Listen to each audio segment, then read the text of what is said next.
How to stop automatically following other Instagram accounts. If you want to stop automatically following other Instagram accounts, it is important to identify the reason behind this behavior and take action. So, here is a full guide to help you manage and prevent this. First of all, open the Instagram app on your mobile device and make sure you are logged into your Instagram account. Now all you have to do is tap on the profile picture of yours at the bottom right corner of your screen and navigate to your profile section.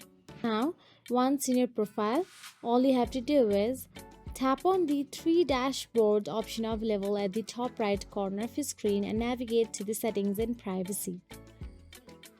Once inside the settings and privacy, tap on the account center at the top.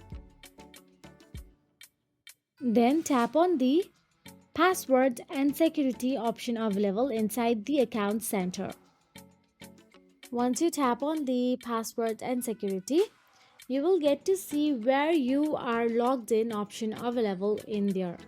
Simply tap on it, and once you tap on it, you will get to see the list of devices you are logged in with this Instagram account. So maybe it might be someone who has hacked your account and is doing that for you. So make sure to log out of every devices that is shown here. And once you are logged out of there, all you have to do is go to your profile, and there you can see plus icon available with the profile. Now turn off these Instagram suggested accounts. Instagram may suggest account to follow based on interaction or mutual friends. You can simply tap on the plus icon again to remove the suggestion. Instagram won't suggest people based on your activity, making it less likely for you to follow random accounts automatically. If you found this video helpful, please like, share and subscribe, and thank you so much for watching.